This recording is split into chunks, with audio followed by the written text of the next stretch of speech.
வணக்கம். நான் உங்கள் மாது பாலாஜி பேசுகிறேன். ஒரு வாரம் முன்னாடி நான் ஹியூமர் அட் ஒர்க் அப்படிங்கிற ஒரு சமாச்சாரத்தை பற்றி உங்கள்கிட்ட பேசியிருந்தேன். அந்த எபிசோடுக்கு நிறைய வரவேற்பு, நிறைய பேர் எனக்கு ஃபோன் பண்ணாங்க. நிறைய ஆஃபீஸில் கம்பெனிஸ்லாம் நாடகம் ஒன்று அப்படின்னு கேட்டாங்க. ஸோ சில பேருக்கு இப்போ நான் அகாமடேட் பண்ணியிருக்கேன்.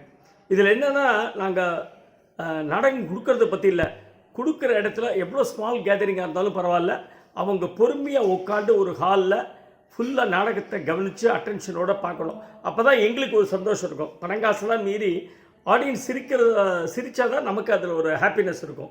ஸோ அந்த மாதிரி சில டேட்ஸ் எல்லாம் கொடுத்துருக்கேன். ஏன்னா இப்போ சபாவில் மட்டும் நாடகம் போடுறதுங்கிறது முடியாத காரியம். ஏன்னா நம்பர் ஆஃப் சபாஸ் ரொம்ப கம்மியாகிடுச்சு. ஸோ நாங்களே சில ஷோஸ்லாம் வாணிமஹாலில் போட்டுட்ருக்கோம். அதை தவிர இந்த மாதிரி ஷோவும் போடலாம், இன்னும் நிறைய பேருக்கு நம்ம ரீச் பண்ணலாம், நாடகத்தை நெக்ஸ்ட் லெவலில் கொண்டு போகலாம் அப்படிங்கிறதுக்காக தான் இதை ஆரம்பித்தோம். அந்த வகையில் வெரி குட் ரெஸ்பான்ஸ். நிறைய பேர் ஃபோன் பண்ணாங்க. இன்ஃபேக்ட் அந்த பதிவை பார்த்துட்டு அஜய்னு ஒருத்தர் ஆஸ்திரேலியாவிலேருந்து ஃபோன் பண்ணி இந்த மாதிரி சார் உங்கள் பதிவு பார்த்தா ரொம்ப நல்லா இருந்தது, எங்கள் மதர் ராஜி வெங்கடேஷன் இருக்காங்க, உங்களுக்கு கால் பண்ணுவாங்க, அவங்களுக்கு ஒரு ஷோ ஒன்று பண்ணித்தர முடியுமா அப்படின்னு கேட்டார். கண்டிப்பாக டெஃபினட்டாக பண்ணித்தரேன், நீங்கள் கால் பண்ண சொல்லுங்கள் அப்படின்னார். அப்புறம் ராஜி வெங்கடேஷனுக்கு ஃபோன் பண்ணி சொன்னாங்க, இந்த மாதிரி என்னுடைய ஃப்ரெண்டு இருக்காங்க மாலதி நரசிம்மான்னு. அவர் Narasimhan is a doctor. Narasimha is a doctor. அவர் மிலிட்ரியில் சர்வ் பண்ணிட்டு வந்திருக்கார். அவருடைய பர்த்டேக்காக அவங்க மாலத்தி ஒரு என்டர்டைன்மெண்ட் கொடுக்கணும்னு பார்க்குறாங்க, அதில் ஒரு நல்ல நாடகம் போடணும் அப்படின்னு ஆசைப்பட்டாங்க.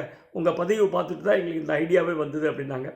நான் கண்டிப்பாக பண்ணித்தரேன் சொன்னேன். But she said it will be very small gathering, 70-80 பேர் தான் இருப்பாங்க. பட் உங்களால் அதுக்கு நடத்த முடியுமான்னு. கண்டிப்பாக நடத்தலான்னு.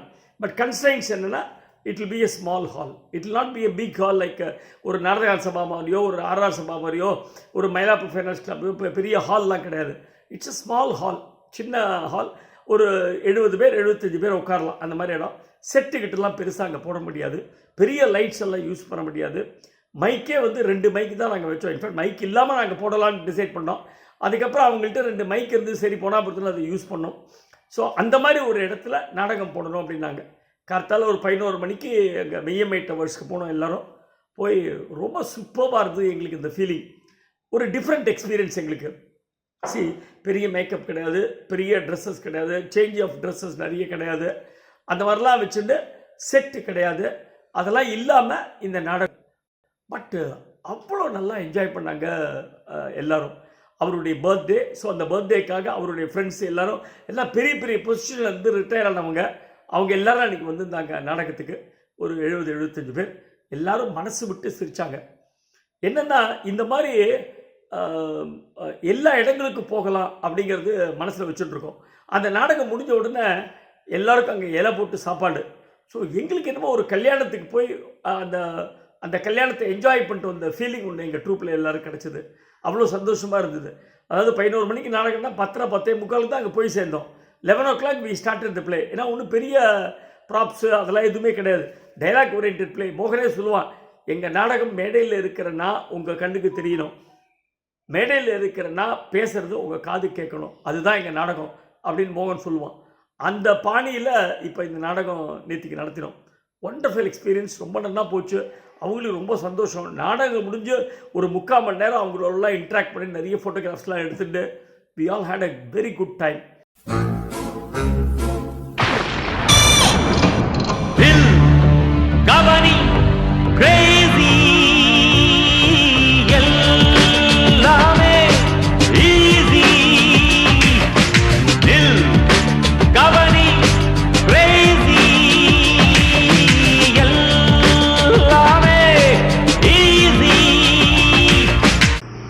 ஸோ உங்கள் எல்லாருக்கும் நான் சொல்கிறது என்னென்னா, இந்த மாதிரி யாருக்காவது ஒரு சின்ன கேதரிங்க்கு நாடகம் போகணுன்னாலும், ஃபார் எக்ஸாம்பிள் ஒரு சீனியர் சிட்டிசன் ஹோம்லேயோ, இல்லை ஒரு அப்பார்ட்மெண்ட்டில் இருக்கிற அந்த கம்யூனிட்டி ஹால்லையோ, இல்லை ஒரு ஸ்கூல்லையோ காலேஜ்லேயோ wedding anniversary or birthday celebrations, அந்த மாதிரி இருந்தால் பொறுமையாக உட்காந்து நீங்கள் ஒரு ஹாலில் நாடகத்தை கேட்க விரும்பினா கண்டிப்பாக யூ கேன் கான்டாக்ட் மீ.